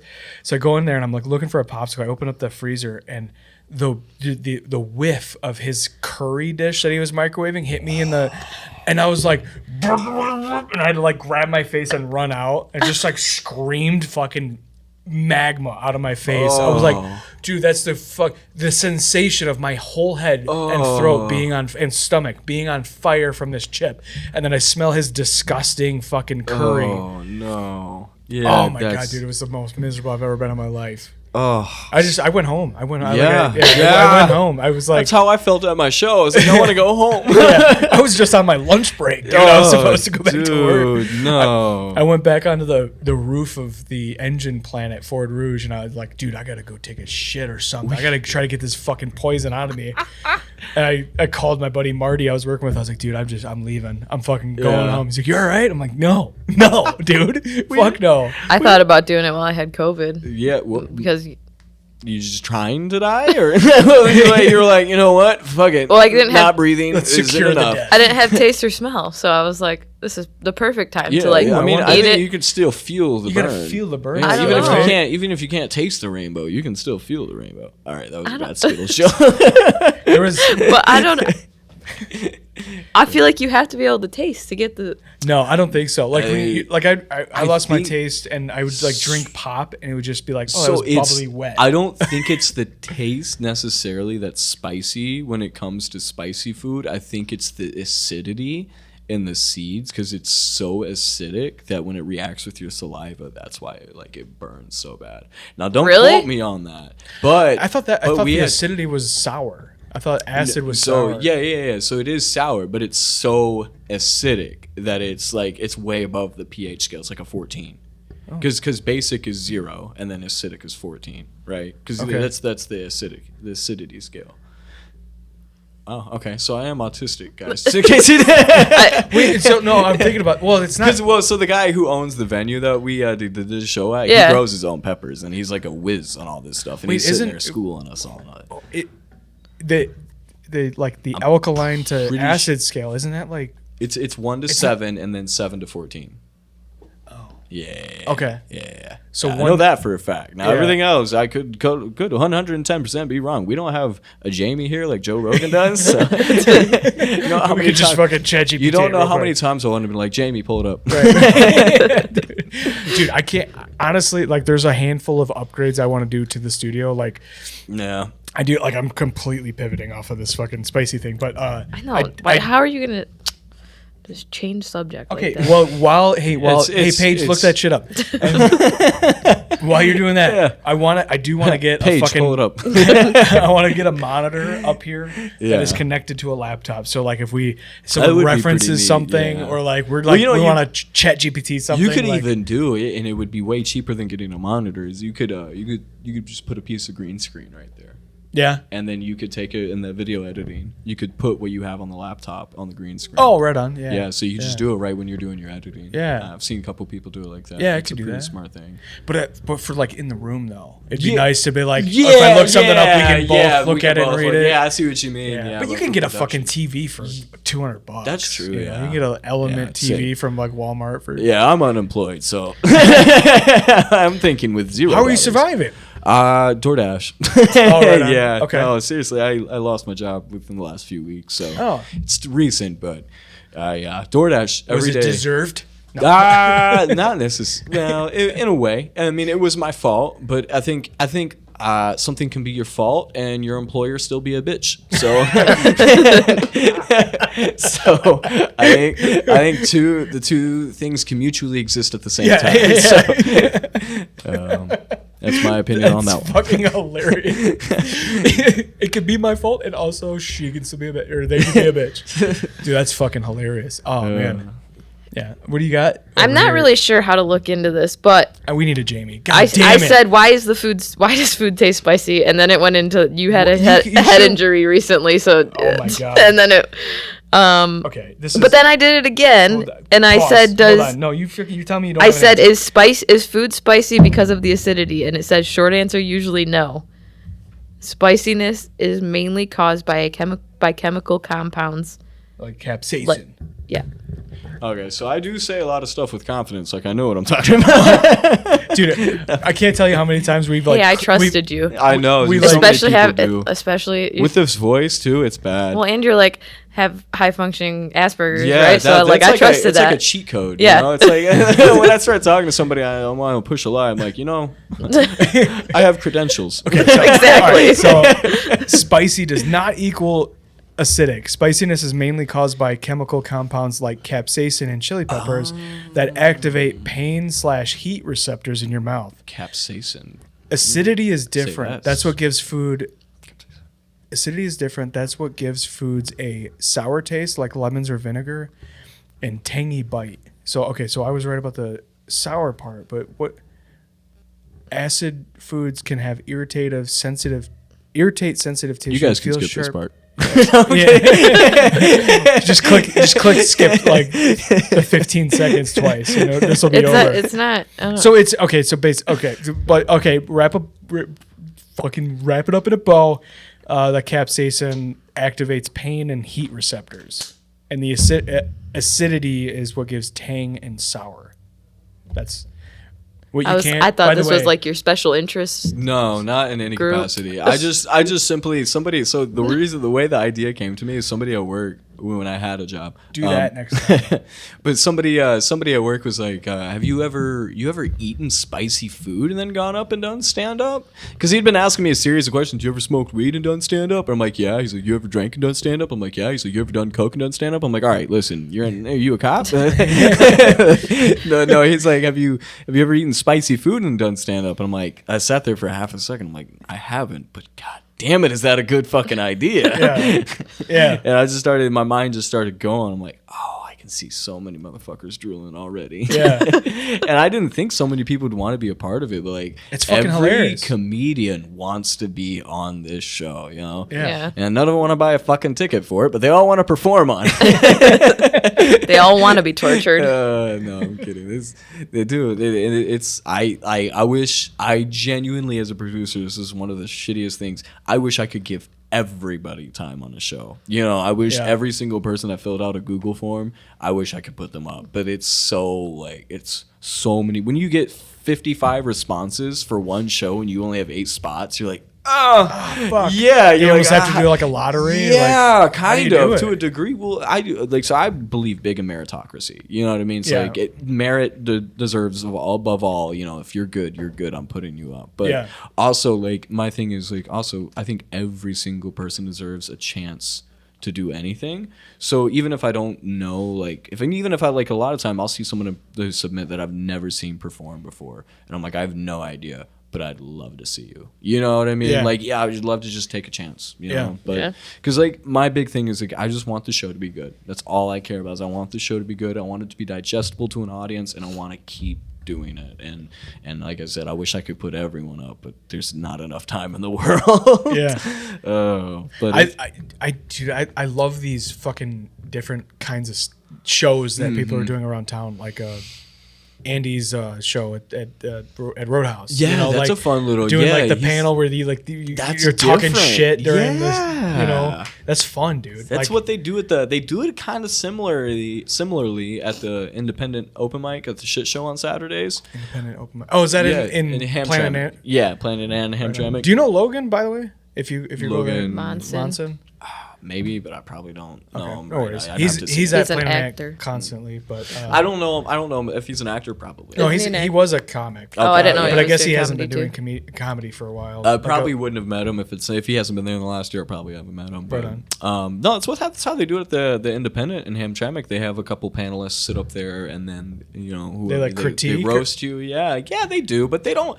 It's kind of hit or miss some nights because a lot of the time they're drunk and they're like half awake, half alert, or they're like the comics bombing and there's not really much to work with, or there's like a lot of the time there's no audience, so there's we're just a bunch of comics talking shit to comics. So but Andy's is his unique because everybody gets an opportunity to be a panelist there, and I think that's really fun too because it's like you get 2 chances to be funny. You get another shot. And I haven't done it yet, but I want to. It's just every time I go there, it's everybody and their mother signed up. So, Dude, Dude, I have an idea for a mic that I'll talk to you about off mic. Yeah, But we have I got an idea that I want. I don't even know where I could do it. We've talked about like a bar that I used to like be a regular at. Right. Like I know the owner. I could talk to him about it. But he would like on a dead day he would like getting extra fucking people there. So I might be able to convince him to have a mic there. But it would be the second mic a week in Waterford, and I'm like I don't know if I'd be like pissing off people from one night stands doing it at a different spot. But No, I don't think you would. The thing is, like, the more mics we have, the better, because we have a lot of in the scene. We have mics every night of the week. There is an open mic every single night of the week, no matter where you look in Michigan.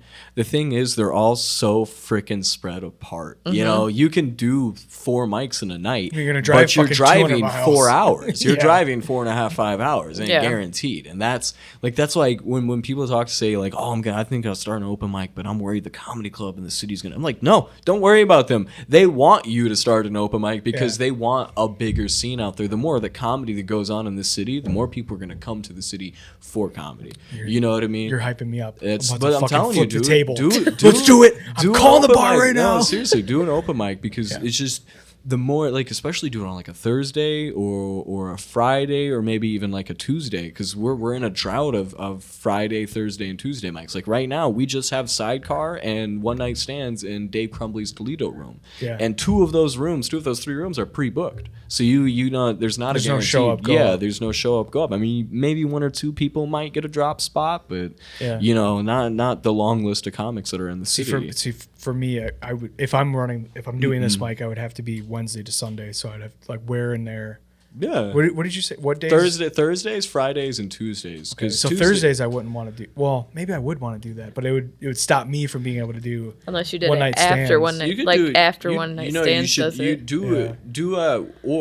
What you would do is do a Friday mic. Do a Friday mic out here in Waterford, because the only Friday mics are Canton Brew Works and the Independent, and the Independent's inconsistent when they do their open mic on Fridays, because some nights they do it and some nights they don't. So if you did a 9 p.m. open mic on Fridays, you'd get a lot of foot traffic, because people would come from Canton to go to Waterford, then Waterford to Independent. Because Canton starts at 8, Independent starts at 10, signups at 10:30, and show doesn't start till 11. So Jeez. so you got an hour gap after Canton, and then a 2-hour gap until Independence. I wonder if that'd be harder And to that sell would- though, because Well, no. Friday's a good night for the But bar it- anyway. Well, but it gives a lot of people good opportunity. Well, it is a good night for the bar, but it also, the thing about open mic is it increases drink sales, because people that come for the open mic are gonna want to drink. You know, you're not gonna come and watch shitty comedy and be sober the whole time. You know what I mean? You're right. Yet you want to get fucked up and watch somebody slip and fall metaphorically. That's the idea of going to an open mic night. At least from what I've observed from going to, you know, the 400 odd some I've gone to in the year that I've done comedy, is like the people that do regularly go to open mics, they kind of go because they want to see people fail, but they also want to see good comedy, but they're like, I want to see somebody mess up. Like they've seen an episode or 2 of Kill Tony, they've watched somebody bomb, they want to see it in person, they want to see what it's like. And it's like you gotta, that's part of the contract between the producer and the bar owner, is like, hey, I'm gonna bring people here, and even if it's just comics, 5 of them are going to buy a drink from the bar. You know, 6 of them are going to buy a drink from the bar. 3 of them are going to buy food. So, I'm bringing you sales regardless. So, it's an easy pitch, unless it's like one of those nights where they already run events or something like that. But, Friday would be a good night to do an open mic. Because, like I said, we only have the 2, and one of the 2 is inconsistent when they run. Yeah. And it gives all the other fully working comics an opportunity to perform on a Friday night, which is the best night to perform on, because that's when everybody's out. Yeah. Right. You know? So, well, fuck it.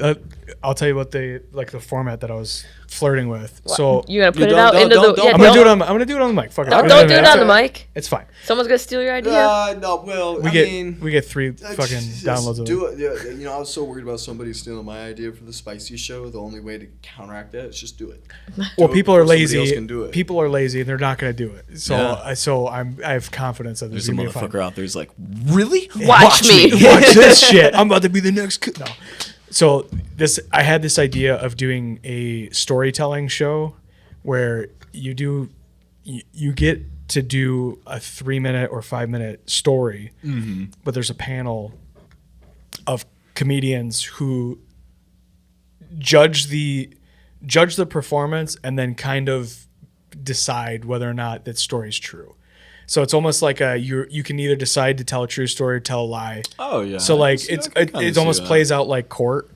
Yeah. And then if I don't have it completely figured out. Yeah. But I do want to do it like you're almost put on trial when your set's over. Yeah. And then like the So they have comedians to try to ask poke details. Yes. I could kind of see that. I mean, it's kind of like a Kill Tony-esque where they interview after you set, but like you could I think you could tweak that a little bit. You can do it more like do your set, but then we're gonna sit there and work through the first couple of jokes that you did and really grill you on it, because I think a lot of comics need that. Yeah. A lot of comics, because they'll do a joke the same way every time, and they'll maybe get laughs here, get laughs there, bomb here, bomb there, but they keep doing the same joke. Like, I'm a culprit of it, until somebody checks them on it. Yeah. You know, somebody's like, hey, that doesn't make sense. You know, when you say it like that, I don't understand what you're going for. And then they're like, really? Okay, fuck. Now I'm gonna rewrite the joke out. Yeah. And I think that is what a lot of. But how could the show play out though? Well, you have 12 comics go up. You have them do 5 minutes each, and you work through the first 2 minutes of their 5-minute set, and you have real working comedians sit on the panel and tell them like.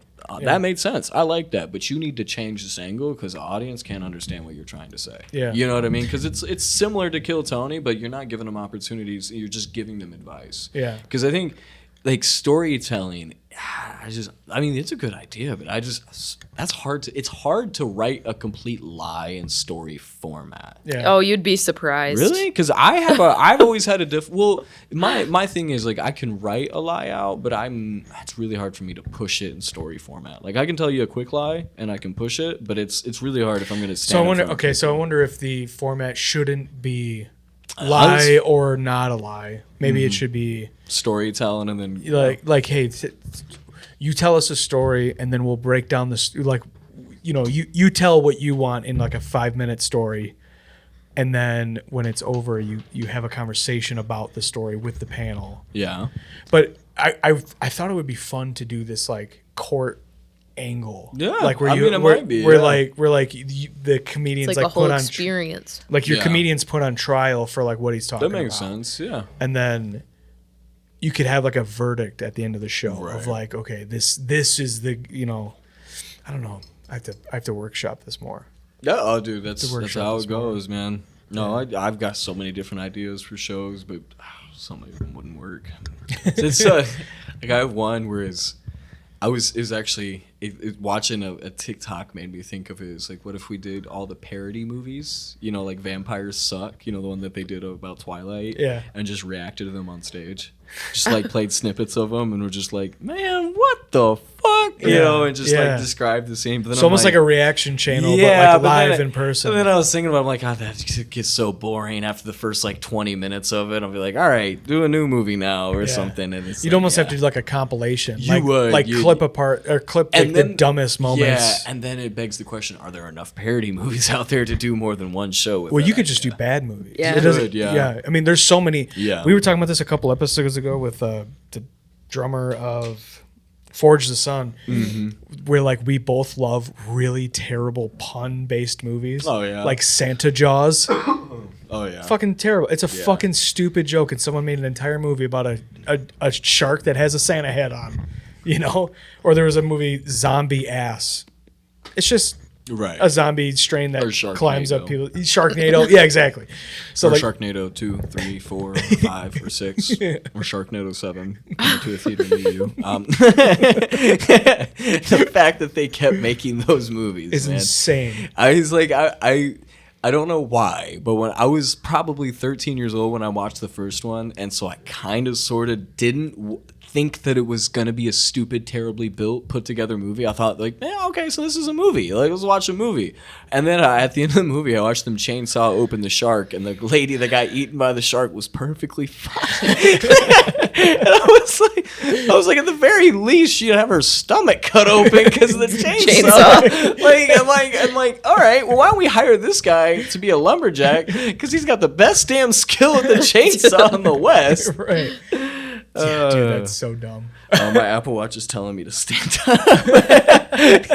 Been sitting long enough, apparently. Oh, dude, I was I've taken a break from the gym for the last like 2 weeks because I was having a really bad time with my asthma. But there was but like my watch I would go work out and burn like 1,300 calories in like a fucking brutal like Olympic lifting workout. Yeah. And then I'd shower and sit down and my watch would be like, don't forget to move this hour. I'm like, bitch, what? Like I burn more calories than most people do all day. I used to go to the gym religiously, and then since I do comedy, I don't have time for it anymore. And I got this Apple Watch for Christmas, and so I've never had one before. I didn't know what it does, and I was sitting in a rocking chair. I was rocking back and forth, and it was like, "Hey, it looks like you're exercising. Would you like to log that?" I'm like, "God, I've set the bar too low." Dang, for a rocking chair. Yeah, I was like, "Wow, I need to go to the gym." Mine will do it sometimes when I'm walking. Yeah. I was But gonna say not- you and your competition with your cousin, like we were sitting. I think we were watching Kill Tony Speaking of. we were watching Kill Tony in our basement, and she just like gets up and starts just like flopping around. Just like, I'm like, what are you doing? She's like, I gotta get more points because Jessica's ahead of me. I'm like, are you fucking kidding me right now? You're just gonna kind of flail around while we watch a show. I was dancing. I mean, hey, That was like, not dancing. I mean, okay, so I will admit, I don't know if this is an autistic thing or not, but I'll be doing push-ups in between anime episodes, okay? I'm like, I'll be watching Goku kick some ass. I'm like, I need to kick some ass now. It's time to do fucking push. Well, anime show, absolutely. They show to hype you up to get you in the mood for that. Well, I don't know. Like, I have this really bad issue with sitting still, and like I get in my head really fast about it, so I always have to move around. Like, even right now, like this is the whole time we've been sitting here for over an hour and my legs have not stopped moving. They've been bouncing ever since I sat down. Yeah. My ADHD is so bad. Yeah. What animes do you watch? So I grew up on like my first one was Full Metal Alchemist. That was the first one I really got exposed to. Love that. And then I started Bleach, and I never turned back. Like I watched the first 3 seasons of Bleach on Netflix, and I was like, all right, that's all there is. There's no more. And then I got a Hulu subscription one day, and I looked, and there were 27 fucking seasons. And my little 14-year-old mind exploded. Yes! Yeah. But I love that one. I mean, I grew up on Dragon Ball Z, obviously, and then... How old are you? I'm 24. Oh, 24, yeah, okay. yeah. I was going to say, I thought you were a little bit younger than me. Yeah. But He's almost 10 years younger than you. Significantly younger than me. Oh, yeah. Yeah. Yeah, I'm 32. I thought you were going to say older. I'm like, God, dude, what happened to you? You son of a bitch! No, because I've met people where they're like, how old are you? And I'm like, I'm 24. And they're like, wow, dude, I'm 19. I'm like, what the fuck? Are you okay? I'm like, Jesus. Yeah, that's funny. Oh. Yeah, I'm 32. So I grew up on Dragon Ball Z, Yeah. and then I did not watch any anime for like a long time because it was, I don't know, like you see like a couple of those kids that run to the cafeteria with their arms behind their back, you know, in high school, and you're like, I probably should stop watching that shit. The urge to be one of them was so hard. I was gonna say, were you one of them? No, I was still like I'm high functioning Asperger's. I hit it. No, when me and my family, we never acknowledged it. When we found out, we pretended it didn't exist. We pretended like it was like the homeless people in Ann Arbor. We're like, not here. If you don't look, it doesn't exist. Yeah. Paige is a BCBA. Oh, because I don't know. Like it was not something we ever talked about. My mom sat me down one day and she's like, "Son, you're retarded." And then that was it. How old were you? That was it. I was maybe 8. Yeah, that was it. Yeah. Is that when you got diagnosed? No, I was diagnosed when I was 4. Oh, and they didn't. I was diagnosed with high functioning Asperger's and ADHD, and it's definitely different. It's different because nobody really knows until you spend a long time with me, and then it sneaks up on you out of nowhere like chlamydia. It's just like All of a sudden your hair's falling out. yeah, You're you're like, shit, I got wait, something it there." kind of stings when I pee.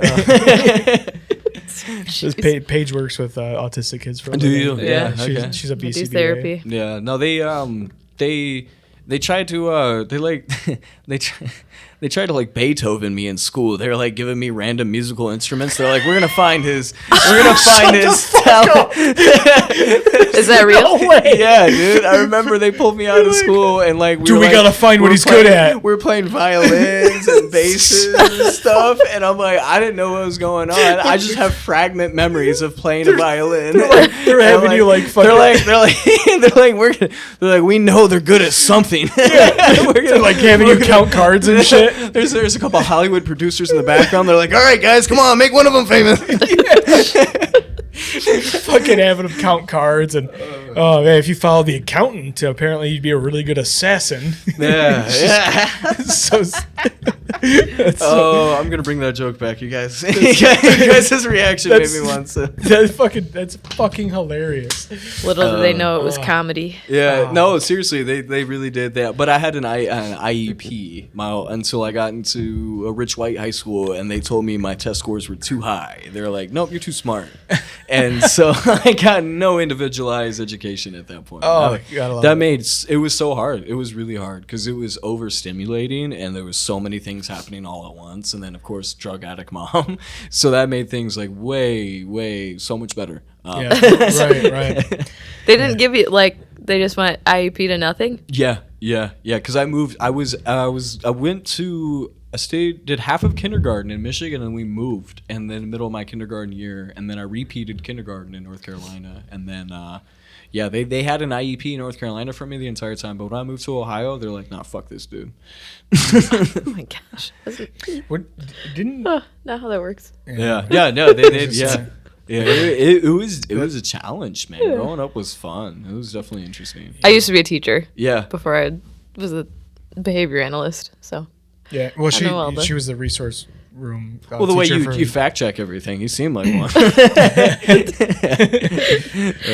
I usually don't. It's usually him that's fact checking. I trusted you. Yeah, but I started doing that not because I'm like, oh, everyone's a liar, but well, you kind of have to. But when people, to a certain point. Well, like if someone comes on the show and says some malarkey, then like we get held accountable. I'm like, wait, hold on, I didn't know. Yeah, you posted on your channel and through your page, and then people believe it. Yeah, that was like, it's like don't take ivermectin. These guys is what we're saying. Don't take horse dewormer. You can absolutely take ivermectin. No, I'm kidding. God damn it! No, absolutely, you can take ivermectin. I'm kidding. It's won the Nobel Prize. It's fucking. That was the joke. The joke was that was the whole issue. Fucking. Oh man. Yeah. No, this is fun, man. Yeah. This is fun. Yeah. I love this place. Is also a time warp. Like I love having conversations and just like holding people captive. Like tell me more, because everyone has such fucking weird lives. Like yeah, dude. Oh no, everybody has a different story, dude. Yeah. Everybody comes from. It's like you think you know something about somebody when you look at them, and then you actually have a conversation with them. You're like, wow. Yeah. Oh yeah, especially that has been big for me because I definitely had preconceived notions of people of, like just based on fashion or whatever fucking music choices or whatever, and then you sit down and talk with them, you're like, holy fuck, I didn't realize that this person had oh yeah, there's a whole story. Yeah, there's like everybody has a real story. Like we get caught up in this easy thing of just calling people NPCs, people that aren't in our inner circle or in our like direct life, or like they're an NPC. And it's like no, like they are a real person. Like we're all individuals. As much as we like to say we're in a simulation, it's all a simulation. Like okay, even if it is a simulation, I still stubbed my toe the other day and it hurt pretty fucking bad. So right. Like I don't care how much of a simulation it is, it feels pretty real to me. And you got to start thinking about it. Like I do love calling someone an NPC. Though. It is fun though. It's the fucking best joke. You know what I love telling people? I love telling people they look like they drop common loot. Because they don't know how to react to that. Because most people don't know what that means, right. And the people that do are like, "Dude, that's fucked up." Dude, my God, the fucking Skyrim jokes would kill my buddy Lewis. Oh, I told he had a bunch of shit in his pockets one day at work, and I was like, "You are over encumbered." It took him out. It's like, you are overweight. You need to drink a potion of weight. You gotta take some shit out of your pockets. Yeah, drop the cheese wheels, man. Dude. Yeah. So Do you want to get into the drug addiction stuff? I mean, we don't have to. We can touch on it a little bit. So, like, for the sake of saving my family some scruff, because they hate it when I talk about it. You don't have to. No, it's cool. I did make jokes about it. So at some point, I do have to touch about it on some public, formal kind of setting. My mom, she was a drug addict, and she it didn't just start with heroin. You know, the doctors screwed her over when she got in a car accident. She got hooked on pain pills for 19 years. So that doesn't help. It doesn't add to it. But she was an amazing woman. So I just want to say to everybody, listen, if you've heard my jokes, you've heard me rag on her, I just want to say that she was an amazing person who tried her hardest. The problem with heroin is that it works really well. It is incredibly powerful, and it takes over your life utterly and completely. Yeah. And it was tough, man. It was tough being a kid and experiencing all of that, because I was still learning how to be a person and trying to expect her to teach me that, and she was too consumed with this one thing that was literally killing her from the inside out. And that's shout out to all the people who grew up with addict parents, because you are a soldier for that. Because that's not an easy life. It's not, because you have to raise yourself.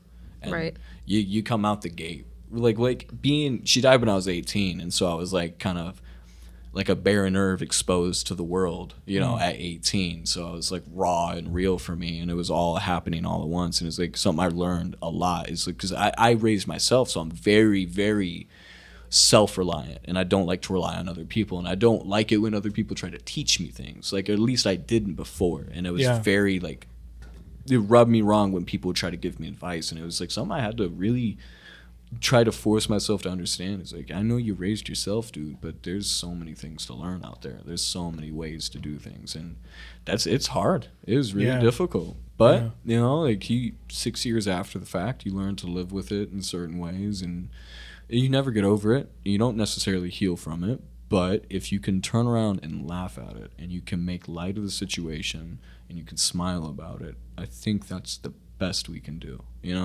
It's like a scar. It's like the scar won't go away, but maybe draw a smiley face, make a make a little dick out of it. I don't know. Let's make it silly. Let's have a little fun with it, because if we don't, then it's just gonna be sad the whole time. It's like my family. This is my one issue with them, is like they want to live in this perpetual state of sadness about it, and they don't ever want to like move on from it. And it's like when it's stuff like that, you've got to learn how to laugh at it. You got to, because otherwise you're just gonna be stuck with it your whole life. There's just this black hole inside you. Mm-hmm. And learning to laugh at that one terrible thing has taught me how to laugh at everything. Like everything that happens to me, even in the moment when I'm negatively reacting to it, when it happens, like, say my car breaks down on the freeway and I'm screaming, I'm hitting my steering wheel. Well, like, this happened to me literally. Like, so I have this issue where I don't store napkins in my car, and we just stashed a bunch of fast food napkins in my car, and then my mass airflow sensor blows on me in the middle of the freeway, so I had to have it towed out to a shop, and I'm like, all those fast food napkins, no. And it's like, I have to restock now. Yeah, exactly. So it's just like even though I was, everything was falling apart on me all at once, it's like, you got to be able to take just like one little jab at it, because that's what makes it better. Otherwise, it all sucks, and it is all shit, and we're all just shoveling shit for the rest of our lives. And I'd rather not do that. I'd rather, shovel shit with a smile on my face. Right. Yeah, you got to make your own conditions, man. You got to make your own conditions. We both have similar stories in our lives of people that we've lost or dealt with people that are addicted and battling addiction. Paige's brother passed away from his battle with addiction, and so we empathize in the most fucking fully way. Yeah. I was not raised like that, thank God, man. But I know people that were, and I know what a hell it can be, where stability is like when you my buddy. My buddy that was raised in a similar situation, I remember him saying, like, stability felt like prison. Like, it felt like control, like, because things were so chaotic for him for so long that as soon as he got around people that were stable and cared about him, you don't know how to be normal at all. He was like in defensive mode, going like, who the fuck, why are you what are you doing? What are you trying to do to me? It's like, shout out to my girlfriend. She's the most amazing person in the world. I don't know how to be loved properly. You know, it's like she does things for me, and it's like I react to them negatively because I'm like, you stop it, don't do that. Like I'm not used to somebody caring, you know, and that's such a like that is so true. That being in that constant state of chaos and reacting to chaos and always just not knowing what's gonna happen next, and then you're in an environment where you do know what's gonna happen next, you freak out. Like your body's like, whoa, I don't know how to be normal anymore. Yeah, and it's definitely, I think the hardest part about it is watching somebody lose themselves completely. That's the hard part, is watching that person you knew disappear. You know, that person, that bright energy, that smile, that whatever it is, whoever they were, you know, whether they picked their boogers and put it on their car door or they flip people off when they cut them off on the freeway, you lose that. And then they become a shell of what they were. That's what drugs do. The drugs take that away from you. They take that and give you this 30-second feeling where you're relaxed for a few seconds. Because I'm a recovering drug addict. I'm 6 years sober, and that's, you know, like, trust me, I know what it feels like. I know what the relief is, and it is not worth it, man. It's like you separate from it. Takes a long time to realize. So you got sober right around the time that your mom passed away? Yeah. So I was addicted to pain pills for 2 years, and I did, like, when she died, I was like, well, I'm not gonna die too. You know, I was like, I might as well quit now, and I did, and it was hard. That was the hardest shit to kick ever, man, because I didn't sleep for 2 months. Opiates were your choice too? Mm-hmm. Yeah, I didn't sleep for 2 months straight. I was Jesus Christ. restless nights. My and gosh. just laying in the bed, hoping that you fall asleep eventually. Yeah. But like after that second month, everything became so much easier. Yeah. You know, life became easier. Dude, that's gotta be fucking difficult. It is. To be in your own battle and go like, my mom lost hers. Like, what do I do? Like, that's fucking brutal. Yeah, it hasn't been easy for me. But that's like why comedy is so important to me. It's everything to me, because I don't have anything else. Like, I'm an orphan. I don't have a mom. I don't have a dad. My brother's 900 miles away from me. He's the only family I have left, and it's like that's all I have. Is I have my girlfriend, my dog, and my stand-up, and that's why I give it everything that I've got, because I for so long after my mom passed away, I searched for something to like hold on to, and I finally found it, and it's stand-up. And that's why, dude, I haven't seen you do stand-up yet, but talking to you for an hour and a half, I'm a fan of you. Thank you. I appreciate that. Yeah, hell yeah, man. Yeah, I'll give you guys some of my dates and stuff, and of course, come out to the show in March, and you guys will get them for free. I'll let you guys in. Don't worry about tickets. So yeah, that was my plan. Yeah. But again, guys, check it out. March 14th, Saline, Michigan. The flyer's out. I'm paying out of my ass for promotion, so I hope you've seen it already. God, I hope you don't suck at stand-up, because I'm such a fan of you as a person. I wouldn't say I'm not gonna, like, because I try to be a humble person. I think what I've done in the 11 months that I've done stand-up says that I've done 11 months of stand-up. Right on. You know, I think from what the experience that I've had, and then the effort that I've put into it, you watch me go up on my best days, and you're like, I can see that he's been working hard. Hell yeah. You know what I mean? Nice. He's funny and he works hard. I wouldn't say you're going to see me and be like, he's the best stand-up comic ever, you know, but you'll see me and you'll see the work. You'll see the effort. Right on. You'll see it. No. Hell yeah, dude.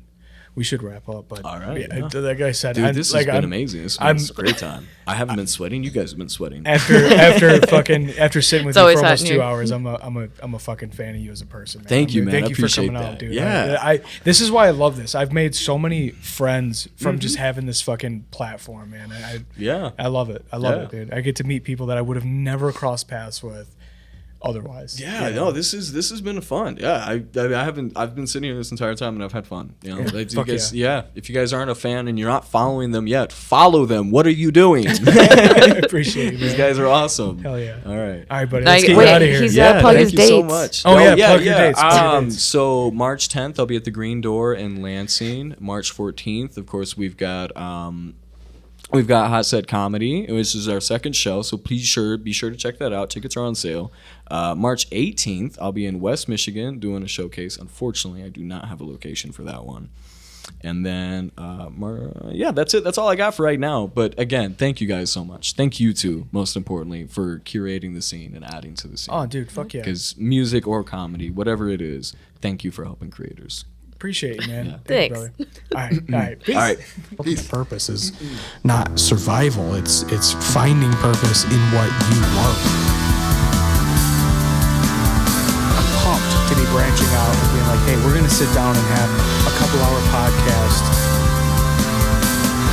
Is it? Is it, dude? Jesus You Christ. just like talked for 5 minutes. I'm like, is it though?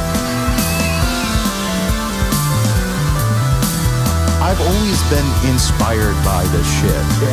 Dude, that pizza was so greasy. It was disgusting. It was not disgusting. Disgusting. Good times, Noodle Salad.